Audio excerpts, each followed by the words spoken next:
फिर एक मोक्ष की धारणा आपने सुनी होगी, जिसको लिबरेशन कह देते हैं, मुक्ति कह देते हैं। मोक्ष की धारणा भी उपनिषदों में स्पष्ट हो गई है। कहीं कहीं स्वर्ग का जिक्र आता है, लेकिन भारतीय परंपरा में मोक्ष सबसे ऊंचा आदर्श माना गया है, वो उपनिषदों में स्पष्ट हो चुका है।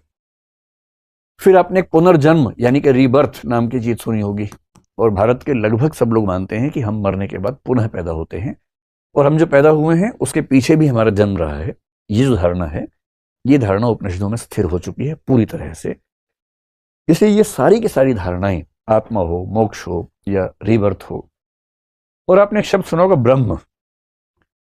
वेदों में बहुत सारे ईश्वर हैं, लेकिन इस बात का जवाब देना मुश्किल है कि ये अंततः एक पूरा हिरार्की ऑर्डर कैसा है, कौन है परम सत्ता जिसके तहत सारी छोटी सत्ताएं आती हैं।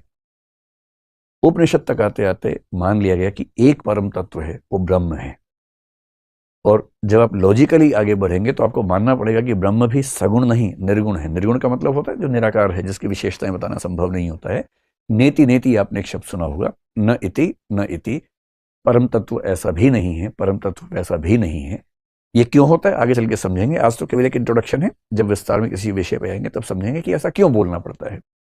क्यों उपनिषदों ने ब्रह्म की व्याख्या करते हुए बार बार नेति नेति कहा कि ब्रह्म ऐसा भी नहीं है, ब्रह्म वैसा भी नहीं है। और क्यों शंकराचार्य ने, आदिगुरु शंकराचार्य ने इस बिंदु को बहुत ज्यादा हाईलाइट किया आगे चलकर, कई 100 साल बाद क्यों ऐसा किया। इसलिए मोटी सी बात है कि उपनिषद में लगभग वो सारी दार्शनिक मान्यताएं हैं जो हम आज तक फॉलो करते हैं। विशेष रूप से जो हिंदू धर्म को मानने वाले व्यक्ति हैं, वो आमतौर पर इसको आज तक फॉलो करते हैं। ये इंडियन फिलॉसफी का पहला फेज है। लेकिन इसके बाद क्या हुआ?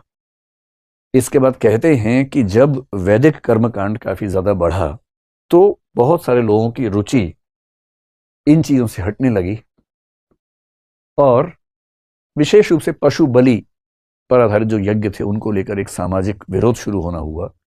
उसका कारण मानते हैं कृषि प्रधान अर्थव्यवस्था जब आने लगी, तो उसके साथ कुछ नए डेवलपमेंट्स हुए। जब हम सेकंड टर्म में आएंगे तब समझेंगे इसको। जो सेकंड फेज है, वहां पर सेकंड और थर्ड फेज, दो फेज एक साथ समझते हैं। और भारतीय दर्शन की दो धाराएं बटी, जिनमें से एक को बोलते हैं नास्तिक दर्शन और एक को बोलते हैं आस्तिक दर्शन। नास्तिक और आस्तिक तो आपने शब्द सुने ही होंगे। नास्तिक को बोलते हैं हेटेरोडॉक्स और आस्तिक को बोलते हैं ऑर्थोडॉक्स। ये शब्द प्रचलित हैं पश्चिम की दुनिया में, हेटेरोडॉक्स, ऑर्थोडॉक्स, और भारतीय परंपरा में नास्तिक और आस्तिक। अब देखिए, कुल मिला के जो भारतीय दर्शन माने जाते हैं दर्शन की पुस्तकों में, उनकी संख्या मानी जाती है 9।